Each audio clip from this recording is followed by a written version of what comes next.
but you would be less likely to say I abhor spinach, unless you tend to express yourself in highfalutin terms no matter what the occasion is.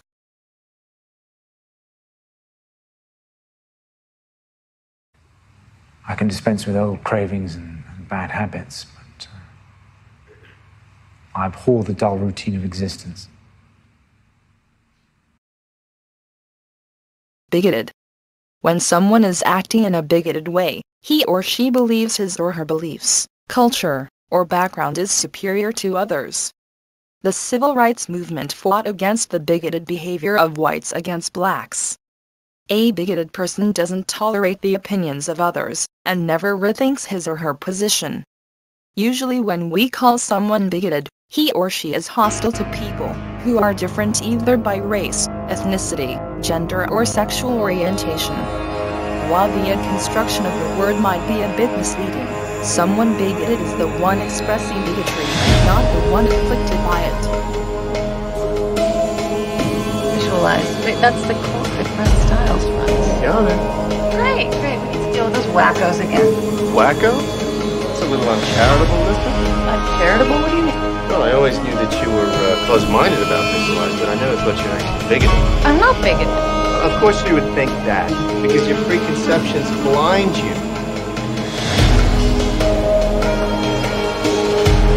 Counterfeit.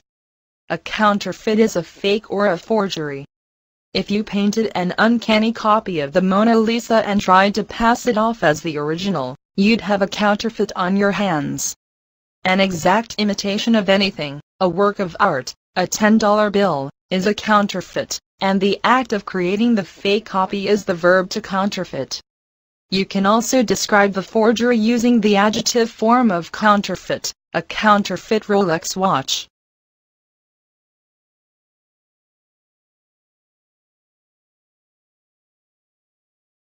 You really do want this country's financial system to fail. And if I'm not mistaken, you've come up with an ingenious way to make that happen.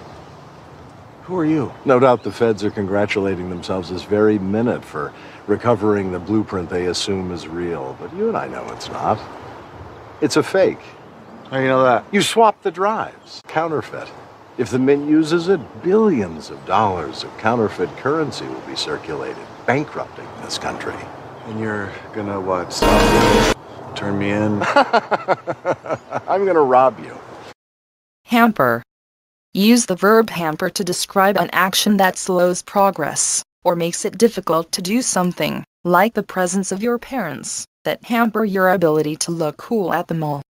The verb hamper is for those times when normal progress is slow but not shut down completely. Hamper often describes travel during bad weather, like icy conditions, that could hamper holiday travel. Hamper means slow going. You may have heard of the noun form of hamper, a container for holding dirty laundry. If your hamper is full, the need to do laundry could hamper your plans of going out and having fun. Guys, this is Governor Lane.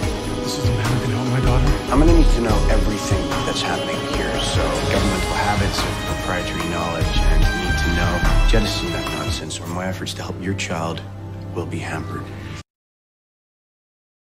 Noxious.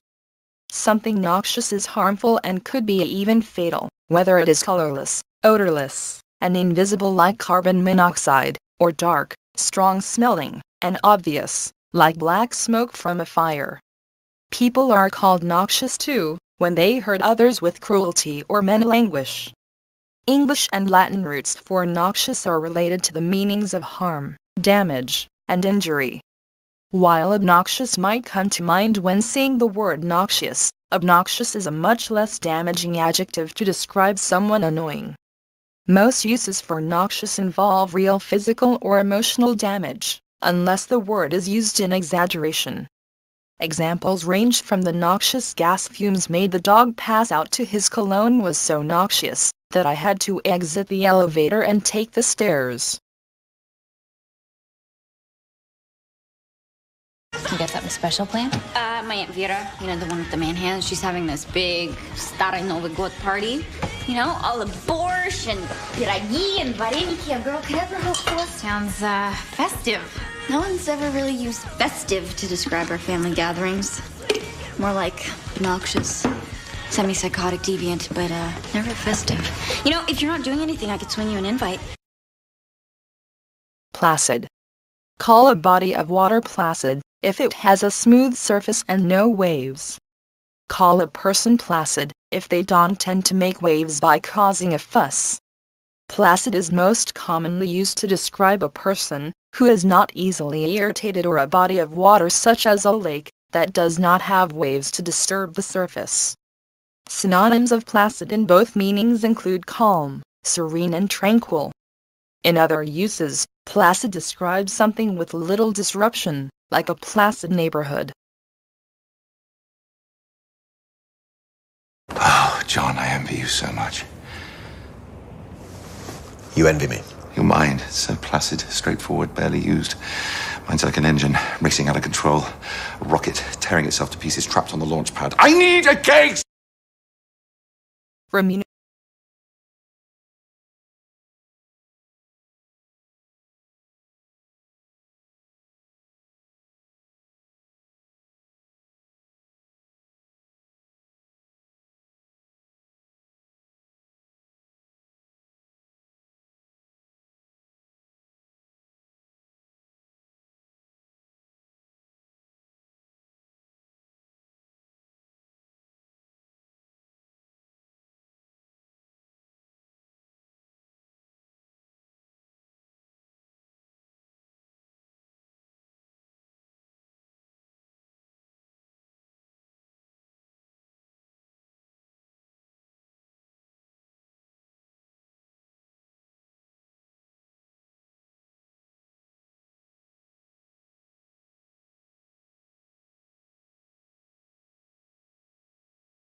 Remuneration.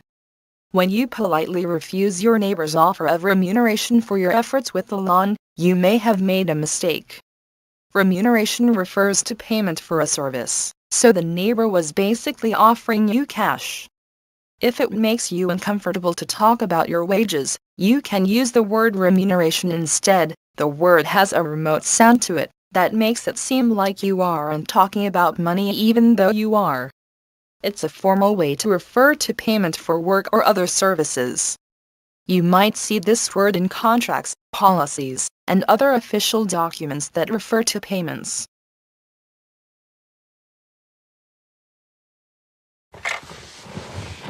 You did me a great service, though you may not even know it. You see, the gang superpower had been working for me. They got it in their heads they no longer needed me. And in one afternoon, you destroyed whatever reputation they felt they'd been building, thereby saving me from the incumbent messiness of betrayal. So I said to myself, here is a man that might be capable of more service to someone like me. Service that provides the kind of remuneration that can change a man's life. Thanks for the offer, but I'm okay. Talisman. A talisman is a charm that is supposed to ward off evil or illness. Your rabbit's foot keychain may be your lucky talisman, but it wasn't so lucky for that rabbit, of course. The word talisman has been around in English since the 1630s and it has roots in both Arabic and Greek words.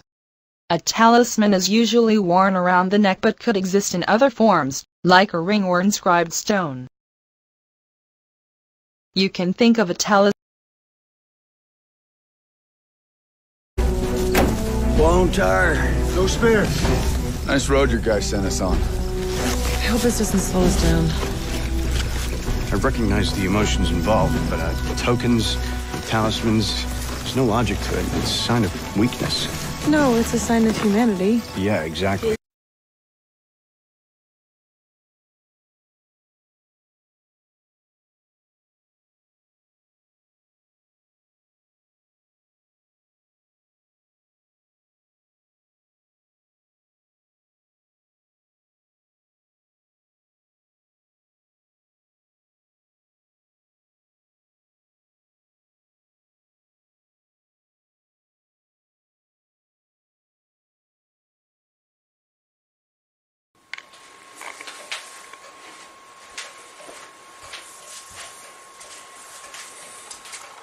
Hello, my name is Keshwani. That's Keshwani, Keshwani. We are going to be, you and I, that is, going to be working together to improve our English. I want to improve my English. Do you want to improve your English? Well, if you do, let's work together, you and I together. We will learn new words. We will expand our vocabulary. Once in a while we'll learn something about grammar here and there. And we'll just have fun. We'll learn few words every day. Why am I doing this thing? Because there are words that I want to learn that I've been putting off for too long. And by doing this thing, it will force me to sit there and learn the words properly myself. And it will expand my vocabulary. It will expand your vocabulary. We'll improve our English together, you and I. Once in a while we're going to make mistakes. Once in a while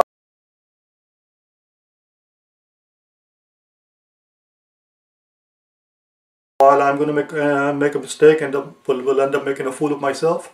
That's okay. It doesn't matter. That's part of learning. Making mistakes is part of learning. Alright, so let's start. As I said, every day we're going to do a few words. Today is day 1. Let's put it down here. Day 1.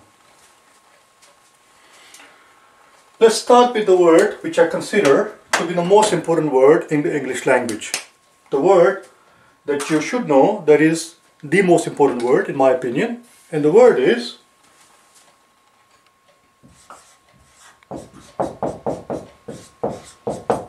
nuance. This is how we pronounce it.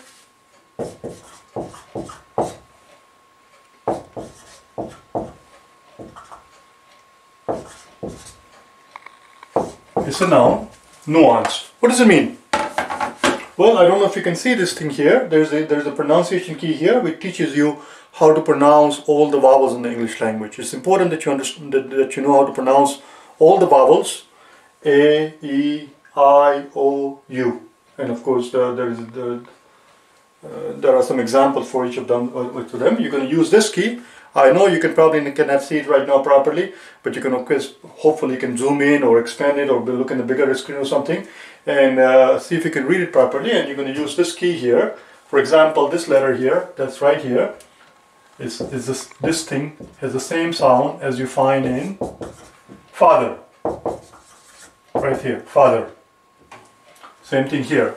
And with two O's with a line on it should be somewhere here, right here. It is in boot. Boot. Nuance. Nuance. What does it mean? Now, how much help you're going to get out of it, how useful you will find it, it's up to you. It depends on your vocabulary level. It depends on how well you know English language already. You be the judge of it if you find it useful. Because sometimes I'm going to end up explaining things which you will find too rudimentary, too elementary. But that's okay. Nuance. What does it mean? It means subtle. Subtle has a T in it, a silent T. Not a T is what I meant to say. A B in it. Subtle is S-U-B-T-L-E. It has a silent B in it. A subtle or minute, which is the same spelling as minute, but here in this instance we'll pronounce it as minute. A subtle or minute differences in the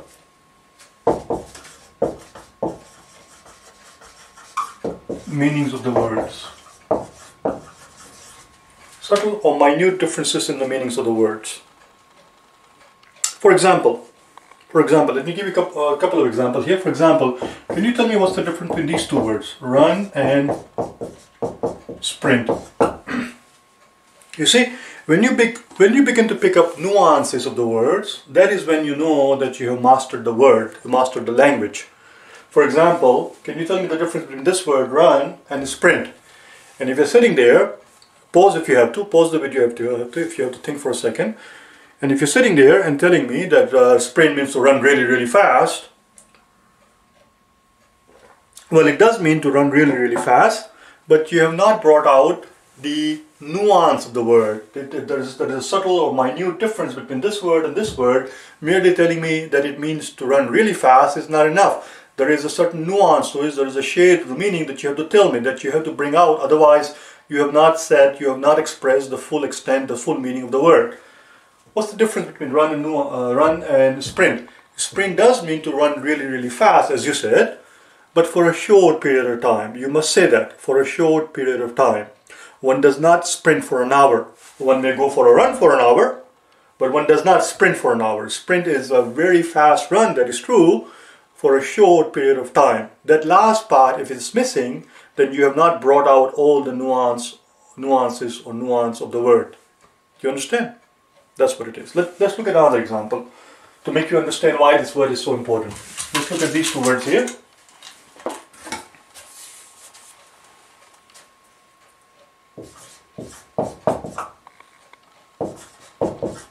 Notorious. And again, I'm very particular about how we pronounce words.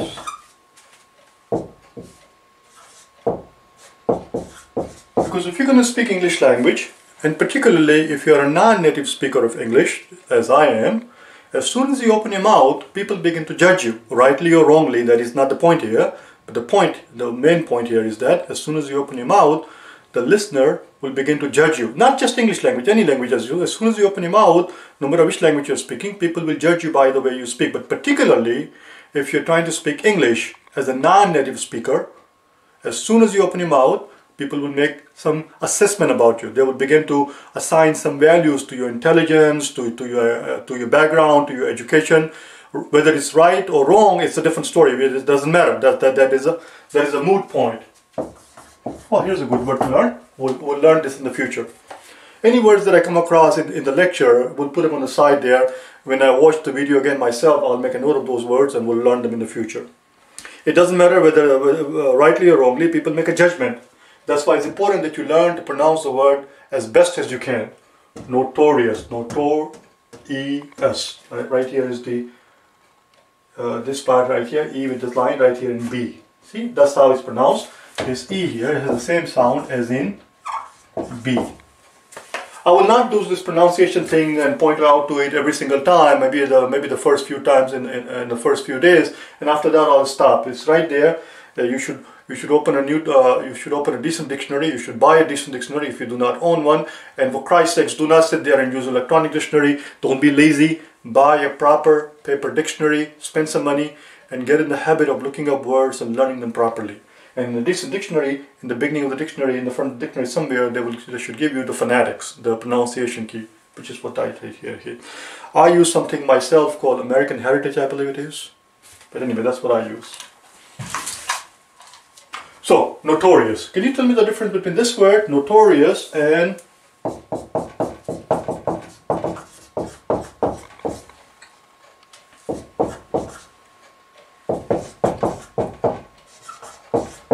this word is pronounced infamous. This right here is pronounced as in about. Right here, somewhere it should be there. About, item, edible, gallop, circus. You see right here at the very bottom. In the word about, this sound that you see there, is this sound right here. So this is the sound. Infamous. Infamous. It is not pronounced infamous. That will be a wrong pronunciation. The question now is, can you tell me the difference between this word and that word? Notorious and infamous. They both of these words mean to be famous. But they have different nuances. They have different shades of the meaning. Notorious means, let's put it someplace here. Notorious means to be famous for something. This means something. S period and T period means something. This would be someone. This would be somebody. And so on and so forth. To be famous for something bad. To be famous for something bad. To be famous for something horrendous, something horrible, something terrible. Deed. We'll learn this word later on. Deed means some work, something that you've done. That's what notorious means. So how does, they both of these words, infamous, and actually they're the same words. I just realized it. They both mean the same thing. Notorious and infamous, they both mean to be something bad. That was not, this is the pair, I just realized it. This is the pair. Can you tell me the difference between this pair? Both of these words mean to be famous for something bad. Now here's another word.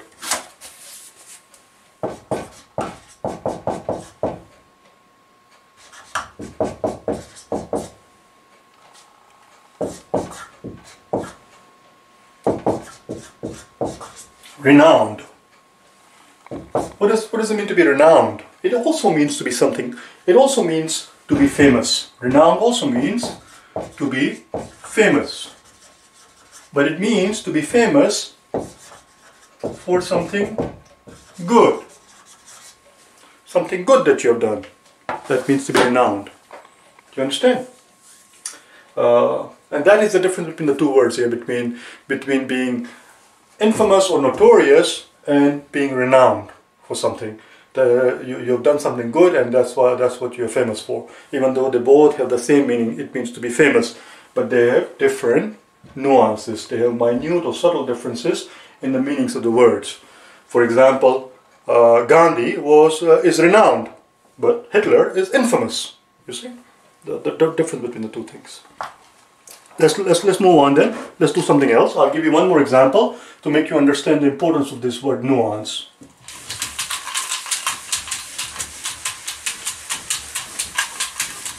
Do you know the difference between these two words? Allude and refer. So this was our first word. We did the second and third word. This is my I'm keeping track of here as to, we did infamous, notorious, renowned. This is 5 and 6. So what's the difference? This word here is pronounced allude. And this is simply refer. Do you know the difference between allude and refer? They both mean to make a reference to something, to mention something. But what is the difference? What is the nuance of the word allude and refer? Refer means to mention something explicitly. Explicitly. That means to mention something specifically.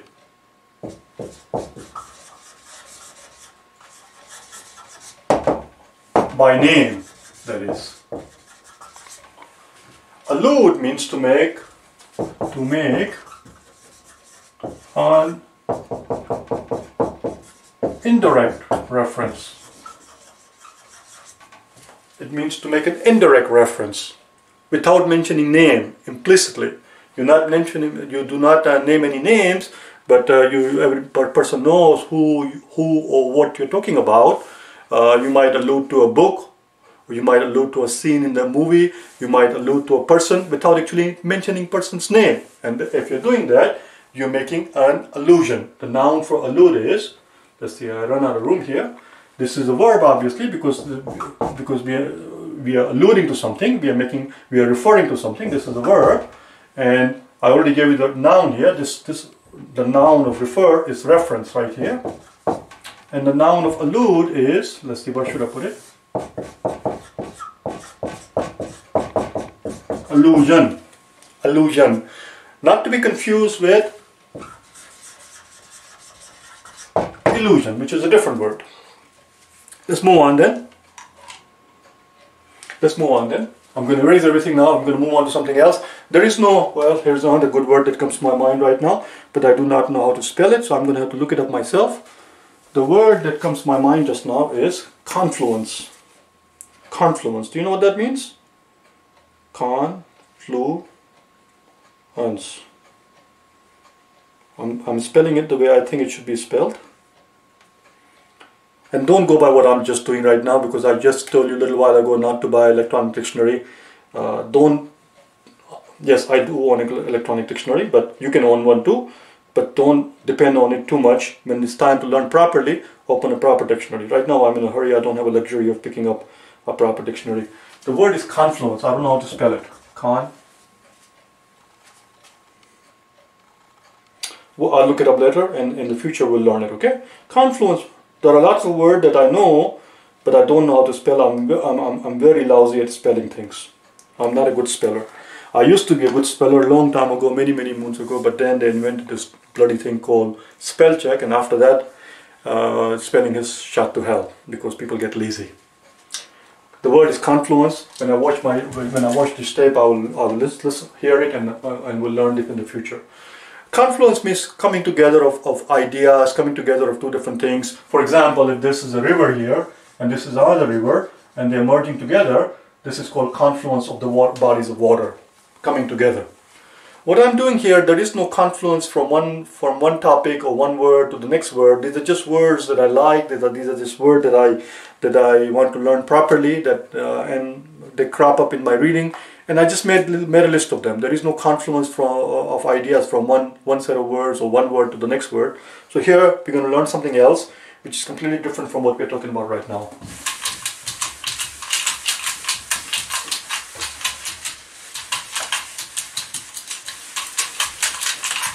The word I want you to learn, and now, so I gave you a couple of examples to make you understand the meanings of the word nuance, how important it is to understand the subtle shades of the meanings of the words, the minute differences in the meanings of the word, like renowned and infamous, or what else did we do? Allude and refer. They are the same words, but they have different nuances. If you're not mentioning by name, then you're not making a reference, you're making an allusion. Now we're going to talk about a pair of words which will make you understand and appreciate the importance of this thing that you have in front of you here, the importance of being able to pronounce the word properly. Let's take a look at it. Two examples we're going to do. The word actually is the same word, Let me put down the pronunciation here. And content, right here. O, right. You will find it someplace in this here. I don't know where it is. Right here in part. This thing. This sound is same as the sound that you see in pot. Right here. P-O-T, pot. Right on the first line. Right here. Content. O, content. As opposed to this word right here. Same exact word. Same exact word. Same exact spelling. But different pronunciation makes the world of difference. It becomes a different word. Now instead of con is con. Con.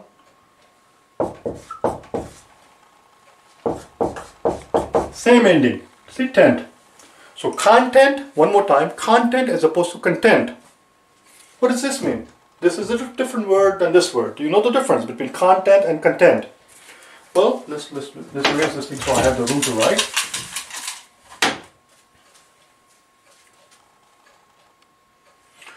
Content is a noun.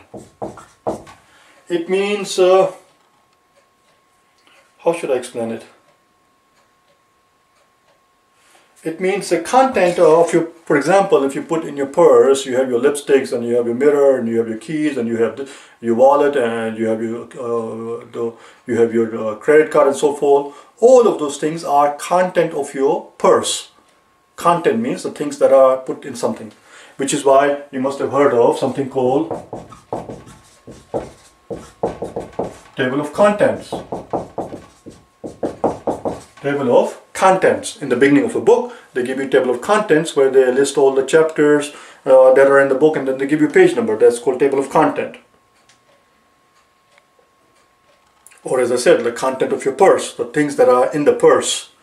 For example, you might say that the guy at the customs, as you were coming out of it, he examined the content of your suitcase. The content of your suitcase, maybe your clothing, whatever else you're carrying in your suitcase, the books, toys, whatever it is that you're carrying, the gifts in there. He examined all the contents of your suitcase. And things that are in the suitcase are called the content of the suitcase. Not to be confused with content, which is not a noun. This is a noun. This is an adjective. What does it mean to be content? To be content means to be happy, to be satisfied, to be, here's a good word to know, to be satiated. This is a good word to know for the GRE, for GMAT and so forth. Satiated. Say.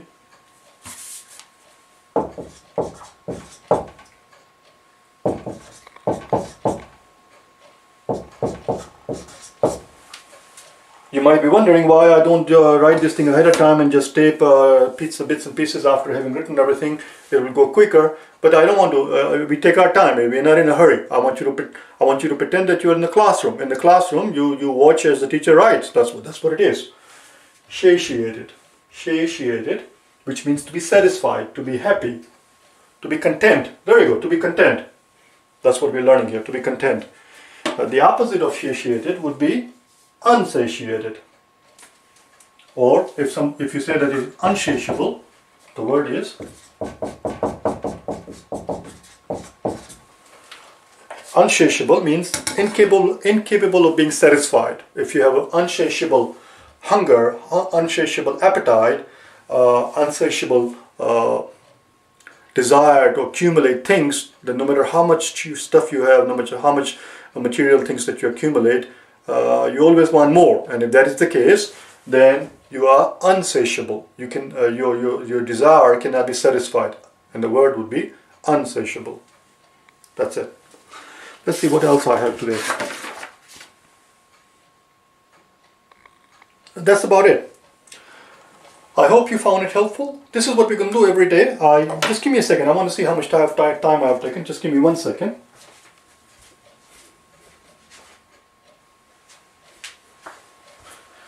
I have taken 22 minutes. I think it's probably a bit too long, but anyway, that was the idea here. We're just going to learn few words here and there every day and see how it goes. Some days I'm going to take probably 10 minutes and some days it's going to be 15 minutes, and on occasions it's going to be 20 or 30 minutes, so it's okay. Today was the first day, so it took some time. But anyway, this was the day one. Again, if you want to get hold of me, I also tutor. I also provide private tutoring to help you improve your English, and I also, of course, do tutoring for the GRE, which is why this part is there. www.prep.for4gre.com. I also do GMAT, prep4gmat.com or prep4SAT.com. Anyway, if you need to get hold of me, go to my website at www.keshwaniprep.com and send me an email. Or you can go to, of course, iwantoimproveMyEnglish.com. It will take you to the same place. Send me an email if there is anything at all that I can help you with your English language desire to improve your English language, or if you are working on GRE, GMAT, or SAT. If there is anything at all that I can do for you to help you with the exams that you're preparing for, I'll be more than happy to help. All right. Thanks. Bye.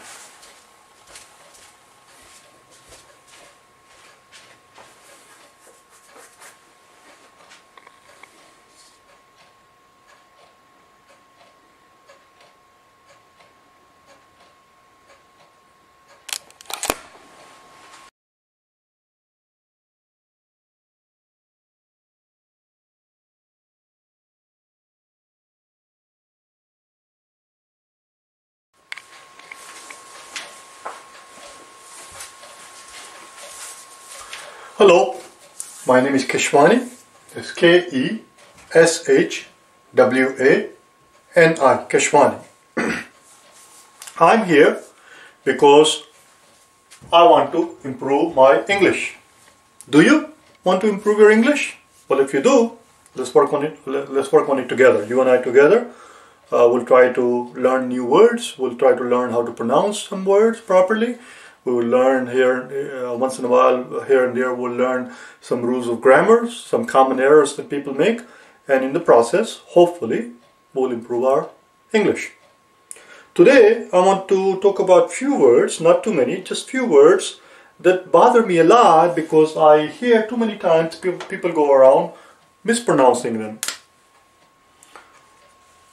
And it's very important that you pronounce the words properly, especially if you are a non-native speaker of English. People are more judgmental. As soon as you open your mouth, people will judge you by the way you speak the language, the way you pronounce the words. It's okay to have an accent. I have an accent. It's perfectly fine, obviously. Everybody has an accent. Even the people who think they do not have an accent because they are the native speakers, to other people, they speak with when the Americans speak to a British, the American has an accent, or when the British speaks to an American, the British has the accent. Everybody has an accent. That's not the problem. The point here is that you must pronounce the words as best as you can, as properly as you can, and that is the important part here. The word that I'm talking about in particular, there are a few I'm going to talk about, not too many of them. Here's the word. I'm going to write it down first.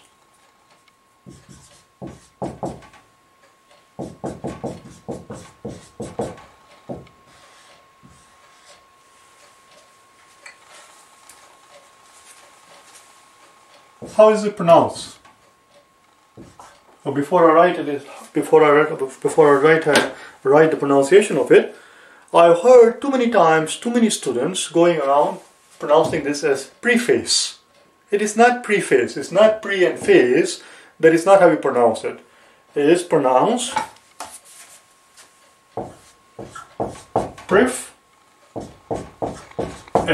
preface. Right here is a pronunciation key. If you're looking for it, you can zoom in here, you can magnify it, do whatever you have to do.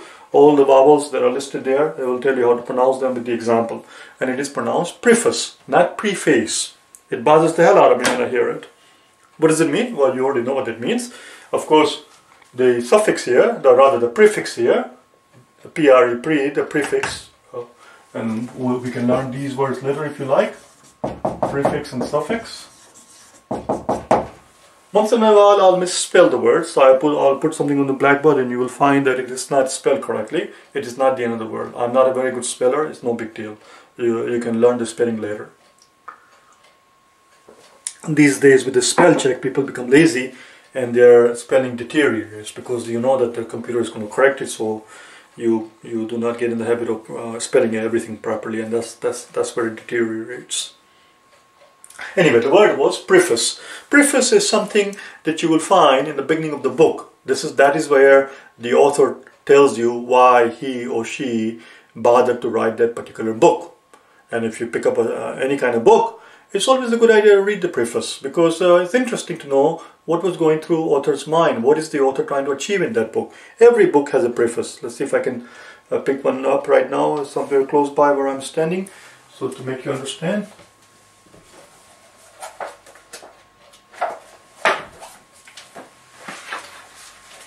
Right here is a book that I'm holding in my hand. Oh, there you go. This is the book that I usually use, Vocabulary Energizers. And right here you'll find in the beginning, preface. It tells you what the author is trying to achieve in that book. And every book has one. And it tells, that's what it is. That's what you'll find. Let's learn one more word. The one other word that I find annoying, people pronounce it incorrectly.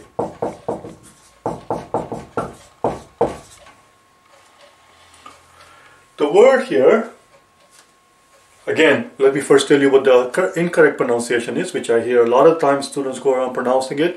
And what bothers me even more is that nobody corrects them. The teachers do not bother to correct them. They go on and on. I have seen some grown-up people in colleges going around pronouncing these words improperly, and nobody bothers to correct them. Nobody bothers to teach them properly as to how it is to be pronounced. The word is not comparable. There is no such word. There is no word in English language called comparable. It doesn't exist. It is to be pronounced, you see, calm. C-O-M, calm.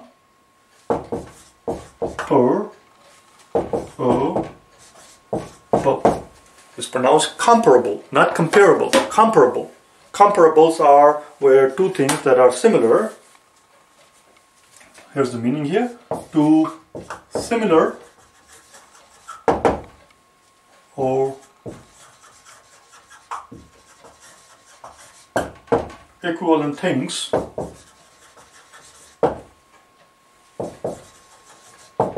that can be compared.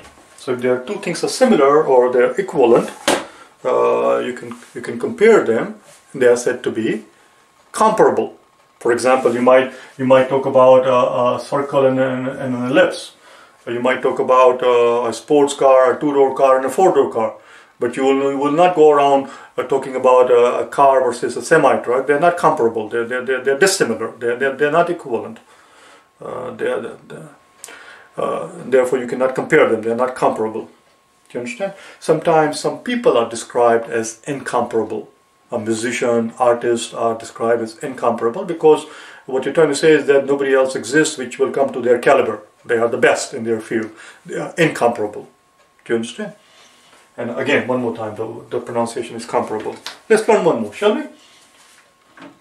Another word, let's learn one more word as to the pronunciation of it. I'm going to erase this now. Again, this is preface, comparable.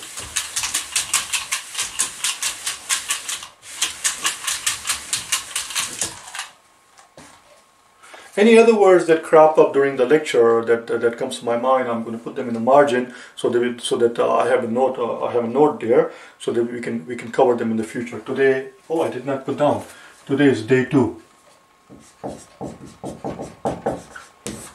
and somehow, somewhere, I will figure out some sort of a nice tag to use to help you find these videos properly.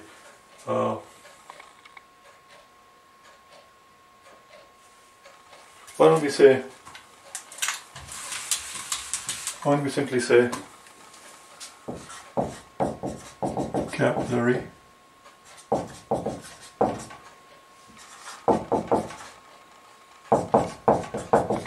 oh, this is too long. This is too long of a tag.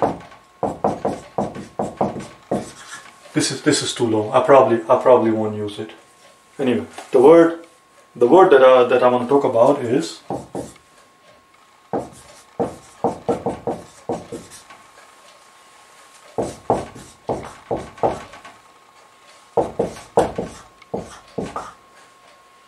of course, you know this word. It's a very simple word. Almost everybody knows it. Prefer.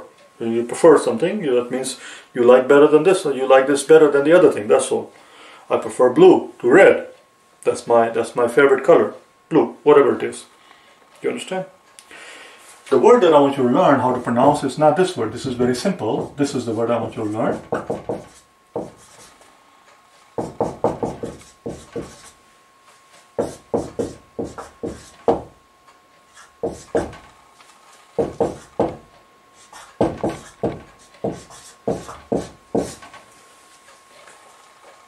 Just like compare and comparable, similarly, we have prefer and preferable. Preferable is not pronounced preferable. Sometimes people do that, prefer and they go preferable, they go around saying it. It is incorrect, it is improper. The correct pronunciation is preferable, as you can see here, preferable. Not preferable, I don't even know how to pronounce it incorrectly. Prefer and preferable, which simply means it is more desirable. Something is more desirable.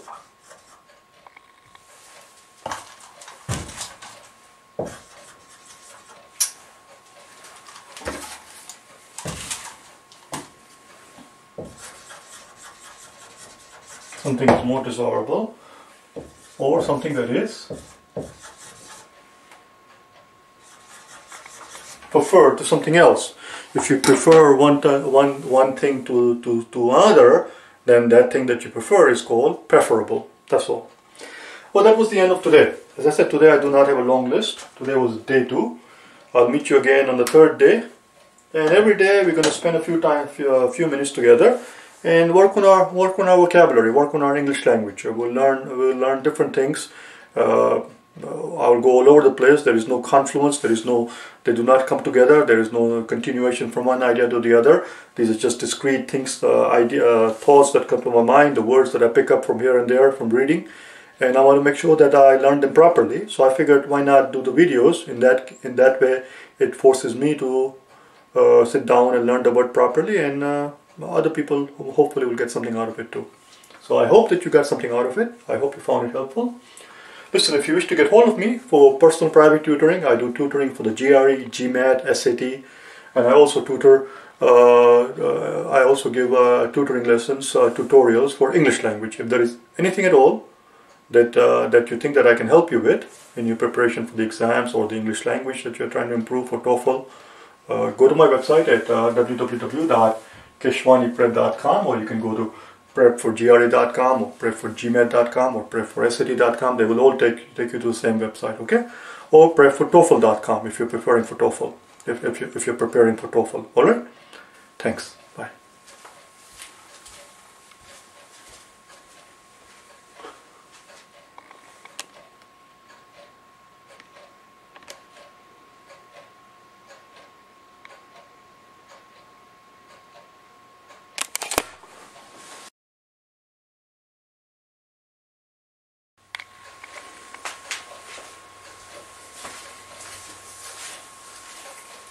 Hello, my name is Keshwani. It's Keshwani, Keshwani. I want to improve my English. Do you want to improve your English? If you do, let's work together. Let's hope that you and I can work together to help each other in improving our English. That's what we are here for. You and I will work together. We'll learn new words. We'll learn correct pronunciation of some of the words. Here and there we'll learn some things that we need to know about the rules of grammars in English language. Whatever we can do. The idea is to have fun. This is not a very rigid, regimented program. I just whatever comes to my mind, whatever words that come to my mind, we work on it. Okay. Here's the word that I just used.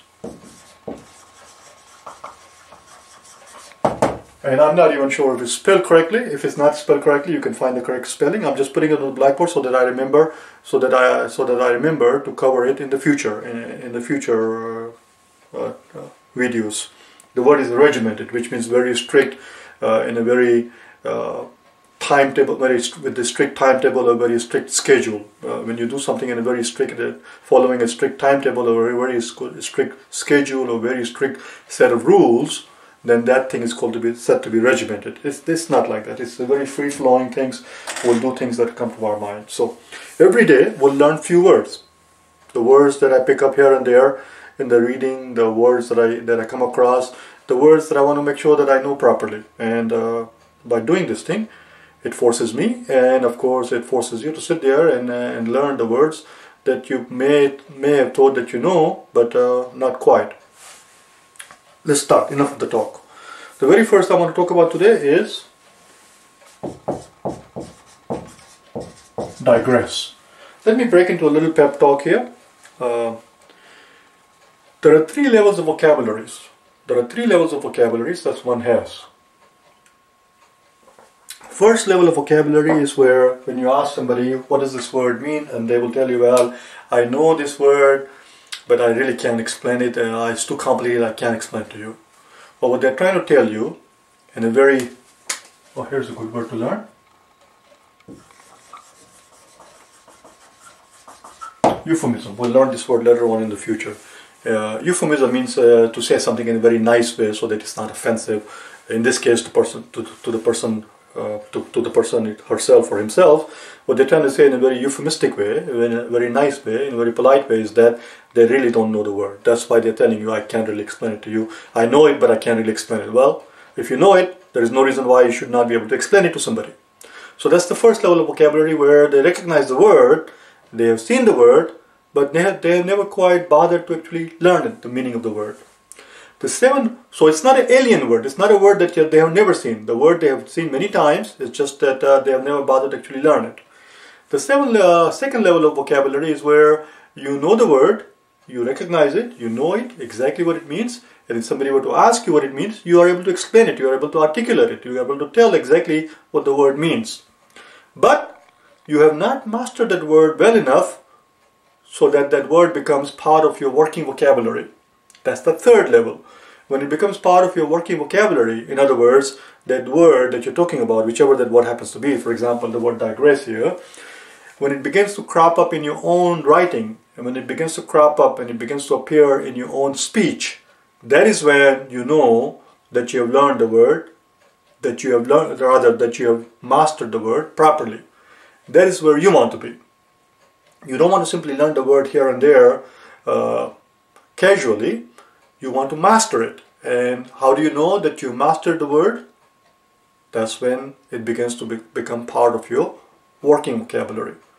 What does digress mean? Digress is a very straightforward, very simple word, which simply means to go off a topic.